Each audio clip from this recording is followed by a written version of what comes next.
Hello everyone, मैं ब्रजेश कुमार अपने YouTube channel GK by Brajesh पे आपका स्वागत करता हूँ। दोस्तों, आप लोग की जो डेली करंट अफेयर का वीडियो चल रहा है उसी का ये नेक्स्ट वीडियो है। तो जिन लोगों ने अभी तक पुराने वीडियो नहीं देखे, मैंने एक प्लेलिस्ट बना रखी है और वो लोग वहाँ सर देख सकते हैं। ठीक है, डेली करंट अफेयर आपका चल रहा है। जो आपकी आने वाली परीक्षाएँ जो हैं, आपकी PCS RO SSC CGL UP SSC UPP समस्त एग्जाम में आपका ये करंट अफेयर काम आने वाला है। तो डेली हम लोग अपडेट करते रहेंगे और ये आपका जब एग्ज़ाम होगा तो आपको रिवाइज़ करने में आसानी रहेगा। और इसकी PDF आपको टेलीग्राम ग्रुप पे मिल जाएगी, जिसकी लिंक हमने डिस्क्रिप्शन में दे रखी है, और इंस्टाग्राम का भी दे रखा है, जहाँ पर शॉर्ट वीडियो के माध्यम से भी आप बहुत सारी चीज़ें सीखते हैं। तो जो लोग नए हैं प्लीज़ चैनल को सब्सक्राइब करें। चलिए शुरू करते हैं बिना किसी देरी के।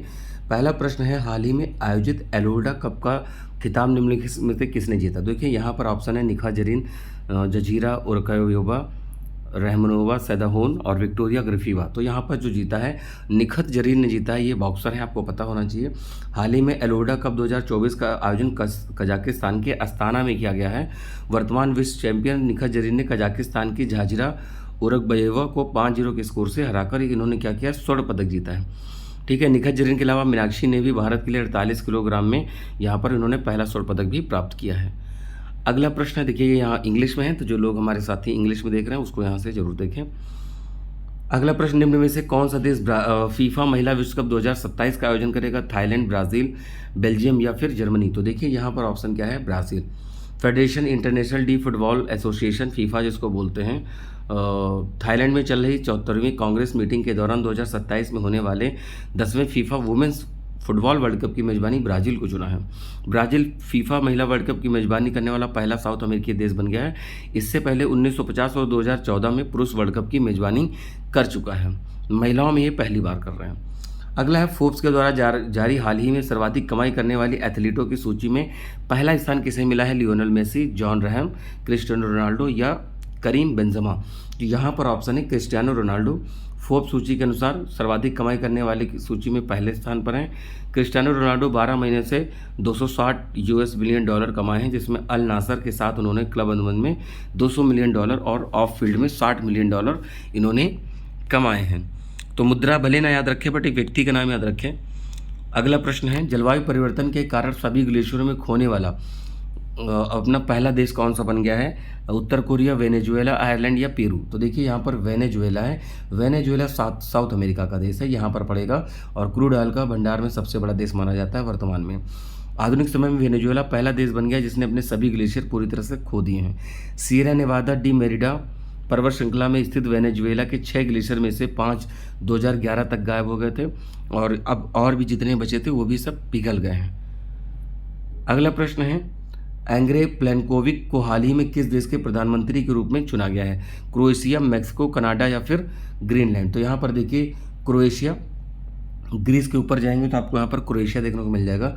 रूढ़िवादी नेता अंग्रेज प्लेनकोविक को क्रोएशिया का नया प्रधानमंत्री नियुक्त किया गया। उन्होंने औपचारिक रूप से एक अनिर्णायक चुनाव के बाद राइट विंग पार्टी के साथ गठबंधन करके लगातार तीसरे कार्यकाल के रूप में नामित किया गया। बस इतना ही इंपॉर्टेंट है इसके यहाँ से। तो ये यहाँ पे आप इंग्लिश वर्जन में भी देख सकते हैं।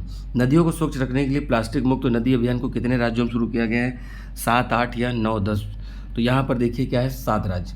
विश्व पर्यावरण दिवस 5 जून को प्लास्टिक मुक्त नदी दिवस यानी प्लास्टिक मुक्त भविष्य की ओर शुरू किया जाएगा। ठीक है, यानी 5 जून जो आने वाला उसको पर्यावरण दिवस पर ये कार्यक्रम शुरू किया जाएगा। 7 राज्य में देखिए, ये आपका PCS के लिए बहुत इंपॉर्टेंट है, PCS या RO के लिए, क्योंकि वहाँ पर आपसे ऐसे प्रश्न की उम्मीद करी जाती है। हालांकि CGL वगैरह में भी पूछा जा सकता है या BPSC। 7 राज्यों के उत्तराखंड, हिमाचल प्रदेश, उत्तर प्रदेश, मध्य प्रदेश, बिहार, झारखंड, पश्चिम बंगाल में बहने वाली गंगा, और 15 उस नदियों के किनारे स्थित 63 स्थानों पर 16 से 20 मई तक ये चलाया जाएगा। ठीक है, अगला प्रश्न है, निम्न में से किसे सुप्रीम कोर्ट बार एसोसिएशन के अध्यक्ष के रूप में नियुक्त किया गया? DY चंद्रचूड़, प्रदीप राय, कपिल सिब्बल या प्रिया हिंगोरानी? तो यहाँ पर देखिए क्या है, कपिल सिब्बल। देखिए ये क्या है, कांग्रेस के बड़े नेता भी हैं, वकील भी हैं। सीनियर वकील कपिल सिब्बल को सुप्रीम कोर्ट बार एसोसिएशन के अध्यक्ष के रूप में नियुक्त किया गया है। सुप्रीम कोर्ट बार एसोसिएशन के अध्यक्ष पद चुनाव में कपिल सिब्बल को 1066 वोट, जबकि अगले दावेदार सीनियर वकील प्रदीप राय को 689 वोट मिले। यह चौथी बार होगा जब सिब्बल इस पद के अध्यक्ष के रूप में काम करेंगे। अगला है, पर्यावरण योगदानकर्ता के किस देश ने हाल ही में 10 साल के लिए ब्लू रेजिडेंसी वीज़ा की घोषणा करी है? ब्लू रेजिडेंसी वीज़ा इंपॉर्टेंट रहेगा आपके लिए। संयुक्त राज्य अमेरिका, भारत, जापान या फिर यहाँ पर अमेरिका? तो यहाँ पर देखिए क्या आंसर हो जाएगा, यूएई हो जाएगा। क्या हो जाएगा, यूएई। यूएई सरकार ने पर्यावरण में रक्षा के असाधारण योगदान देने वाले व्यक्तियों को 10 वर्षीय ब्लू रेजिडेंस वीज़ा की घोषणा करी है। यह अबू धाबी के कसार अल वतन में यूएई के राष्ट्रपति और प्रधानमंत्री, दुबई के शासक हिज हाइनेस शेख मोहम्मद बिन राशिद की मकतूम में अध्यक्षता की गई। और आपने न्यूज़ सुना होगा पिछले दिन कि ईरान के जो कह सकते हैं प्रेसिडेंट और प्लस वहाँ के जो विदेश मंत्री थे, यानी जो फॉरेन मिनिस्टर थे, दोनों की क्रैश में डेथ हो गई। इन दोनों व्यक्तियों के नाम जरूर याद रखें, और जो हेलीकॉप्टर वगैरह है उसके बारे में भी पूछा जा सकता है, बट मैं मोस्ट प्रोबेबली 1-2 दिन में उसको मैं अपडेट कर दूंगा, जिससे कि आपको जानकारी मिल जाए। ठीक है, अगला है, निम्न में से किस राज्य ने राजमाता जीजाबाई ट्रॉफी का खिताब 22वीं बार जीता है? महाराष्ट्र, मणिपुर, कर्नाटक या हरियाणा? तो देखिए यहाँ पर मणिपुर ने जीता। पश्चिम बंगाल में राजमाता जीजाबाई ट्रॉफी के 28वें संस्करण का आयोजन किया गया था। सीनियर महिला राष्ट्रीय फुटबॉल चैंपियनशिप के फाइनल में हरियाणा को हराकर 22वीं बार राजमाता जीजाबाई ट्रॉफी जीती है। मणिपुर ने कोलकाता के किशोर भारती क्रीड़ांगन में खेले गए फाइनल मैच में हरियाणा को हराया था। मणिपुर और किस लिए फेमस है भाई? मणिपुर लोकटक झील के लिए। लोकटक उत्तर पूर्वी भारत की ताजे पानी की सबसे बड़ी झील है, प्लस यहाँ पर केबुल लामजाओ नाम का क्या है, यहाँ पर तैरता हुआ नेशनल पार्क मिलता है। तैरता हुआ नेशनल पार्क, ये याद रखिएगा। अगले प्रश्न पे आएंगे, पूर्व राष्ट्रपति नीलम संजीव रेड्डी की हाल ही में 111वीं जयंती मनाई गई। वो भारत के किस नंबर के राष्ट्रपति थे? तो चौथे, 5वें, छठे या फिर 7वें? तो ऐसे प्रश्न बहुत पूछे जाते हैं और आपको घुमा देते हैं। तो यहाँ पर 6 नंबर के थे। भारत के पूर्व राष्ट्रपति नीलम संजीव रेड्डी 19 मई 2024 को 11वीं जयंती मनाई गई, और वे छठे राष्ट्रपति के रूप में कार्य किया था। और भारत के पहले गैर कांग्रेसी राष्ट्रपति भी नीलम संजीव रेड्डी थे।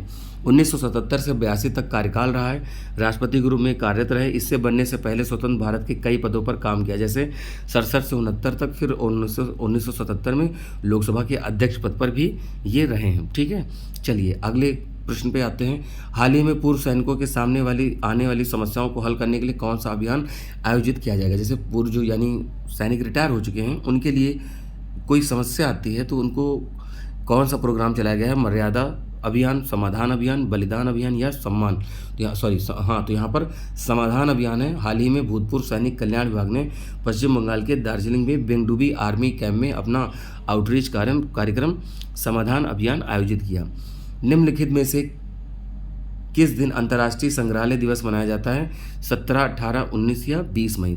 अंतर्राष्ट्रीय संग्रहालय इंटरनेशनल म्यूजियम डे, तो ये भाई मनाया जाता है देखिए 18 मई को।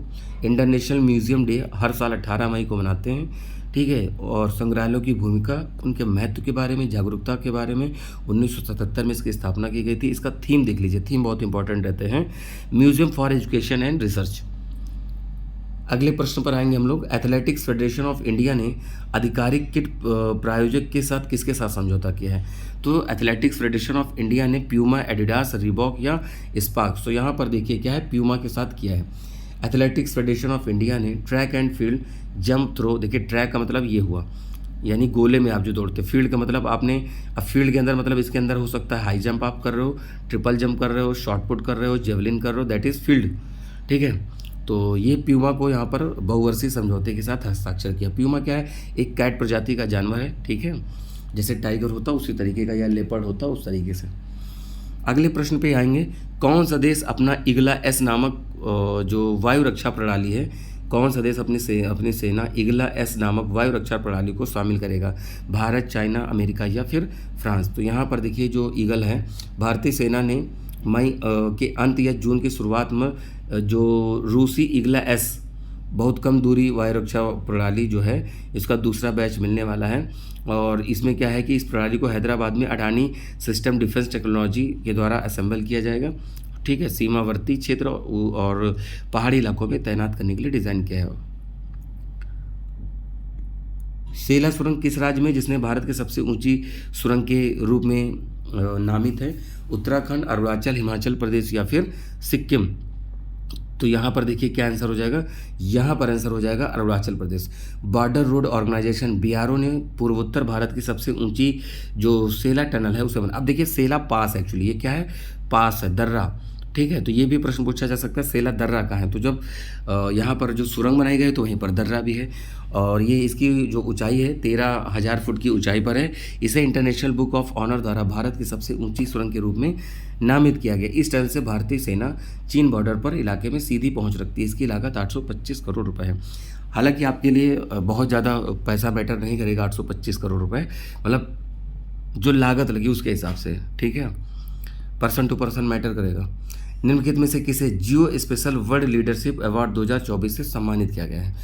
जियो स्पेशल वर्ल्ड लीडरशिप अवार्ड 2024 भारतीय राष्ट्रीय अंतरिक्ष संवर्धन और प्राधिकरण केंद्र, अंतरिक्ष आयोग, UR राव सैटेलाइट सेंटर, मानव अंतरिक्ष उड़ान केंद्र। तो यहाँ पर आंसर हो जाएगा भारतीय राष्ट्रीय अंतरिक्ष संवर्धन और प्राधिकरण केंद्र, इन स्पेस इसका नाम है, ठीक है। चलिए अगले प्रश्न पर आते हैं। यहाँ पर अगला है पद्मश्री पुरस्कार से सम्मानित मालती जोशी का हाल ही में निधन हो गया। वे कौन थे? राजनेता, वैज्ञानिक, इतिहासकार या लेखिका? ठीक है, तो यहाँ पर पद्मश्री पुरस्कार से मालती जोशी का नाम आ रहा है। तो मालती जोशी लेखिका थी, प्रसिद्ध कथाकार, और पद्म पुरस्कार से पाने वाली सम्मानित मालती जोशी का 90 वर्ष की आयु में निधन हो गया। हिंदी और मराठी भाषा में काम के लिए जानी जाती हैं और 2018 में पद्मश्री सम्मानित किया गया था। अब एक चीज़ यहाँ पर एक चीज़ और समझिएगा, मैंने एक वीडियो में और बताया, भारत रत्न सबसे बड़ा है, ठीक है, भारत रत्न आपका सबसे बड़ा है। इसके बाद आता है पद्म विभूषण। क्या आएगा? पद्म विभूषण। पद्म विभूषण के बाद आता है भूषण और उसके बाद आता है श्री। तो इसको लाइन से लगाना हो तो देखिए, श्री छोटा है, भूषण उससे बड़ा, विभूषण और उससे बड़ा, और भारत रत्न के बारे में तो आप सभी को विदित है, ठीक है। चलिए अगला प्रश्न, फेडरेशन कप का आयोजन कहाँ किया गया जिसमें अनिमेश कुजूर ने 200 मीटर की स्प्रिंट स्पर्धा में स्वर्ण पदक जीता है? मुंबई, दिल्ली, हैदराबाद या फिर भुवनेश्वर? मुंबई, दिल्ली, हैदराबाद या भुवनेश्वर? तो यहाँ पर क्या आंसर हो जाएगा? भुवनेश्वर हो जाएगा। 20 वर्षीय अनिमेश कुजूर ने उड़ीसा के भुवनेश्वर में फेडरेशन कप के 200 मीटर की दौड़ में गोल्ड मेडल यहाँ पर जीता। इनका टाइमिंग था 20.62 का समय इन्होंने यहाँ पर लिया है, ठीक है। चलिए, तो ये यहाँ पर आपका क्वेश्चन हुआ। अगले प्रश्न में आएंगे, निम्नलिखित में से किस राज्य में भारत का दूसरा वेरी लो फ्रीक्वेंसी संचार स्टेशन स्थापित किया जाएगा? तेलंगाना, उड़ीसा, बिहार या उत्तर प्रदेश? VLF है तो यानी वेरी लो फ्रीक्वेंसी की बात हो रही है। तेलंगाना भारत का दूसरा वेरी लो फ्रीक्वेंसी संचार स्टेशन स्थापित करेगा, ठीक है। तो ये यहाँ पर आपके लिए पॉइंट इंपॉर्टेंट है। देखिए एक चीज़ यहाँ पर समझ लीजिए, जो तेलंगाना है 2 जून 2014 को ये अलग हुआ था किससे? आंध्र प्रदेश से, और आंध्र प्रदेश पहला भाषाई राज्य था। तेलंगाना की स्थापना 2 जून 2014 को हुई थी, क्योंकि ऐसे प्रश्न आपसे पूछे जाते हैं, राज्य और उनका स्थापना वर्ष पूछा जाता है। अगला प्रश्न है, निम्नलिखित में से किस देश की सरकार ने 22 जनवरी को अयोध्या में राम दिवस के रूप में घोषित किया है? देखिए 22 जनवरी को ही प्राण प्रतिष्ठा हुई थी। कनाडा, इंग्लैंड, बांग्लादेश या फिर नेपाल? तो यहाँ पर आंसर है कनाडा। कनाडा ने 22 जनवरी को अयोध्या राम दिवस के रूप में घोषित किया। इस बीच में अमेरिका के पड़ोसी देश कनाडा में भी राम मंदिर को लेकर गजब का उत्साह देखा गया, ठीक है। तो देखिए यहाँ पर जस्टिन ट्रूडो वहाँ के जो राष्ट्रपति हैं, देखिए ये है अपना नॉर्थ अमेरिका में कनाडा, USA, और इधर ये भी अलास्का वाला पार्ट है जो कि USA का ही है, ठीक है दोस्तों। तो ये आपके वीडियो आपका रहा जो प्रश्न मैंने कराया है। तो जो लोग अभी तक नए हैं प्लीज़ चैनल को सब्सक्राइब करें, क्योंकि अधिकतर लोग देख लेते हैं बट सब्सक्राइब बटन नहीं दबाते हैं। आपका देखिए कोई चार्ज नहीं है, आप बस सब्सक्राइब करना, दोस्तों में शेयर करिए। मैं इसकी PDF आपको टेलीग्राम ग्रुप पर शेयर कर दूंगा, जिससे आप देख सकते हो। साथ में GK GS की वीडियो मैं लगातार डाल रहा हूँ। आपके जो वनडे एग्जाम के किसी भी प्रकार के एग्जाम है सब जगह तो काम आएगा ये, और साथ में PCS RO ARO का भी काम आएगा आपका, ठीक है। तो ये PCS केवल UP का ही नहीं, आप MP, राजस्थान और उत्तराखंड और BPSC इन सभी राज्यों में काम आएगा, क्योंकि देखिए GS होती है, बस बिहार में 5 ऑप्शन पूछ लिए जाते हैं। इस वजह से आपको थोड़ा सा कभी कभार लगता है कि हाँ ये कठिन हो जाता है, बट सभी के लिए काम आएगा। तो ठीक है दोस्तों, मिलेंगे अपने नए वीडियो में, तब तक के लिए नमस्कार, थैंक यू, जय हिंद दोस्तों।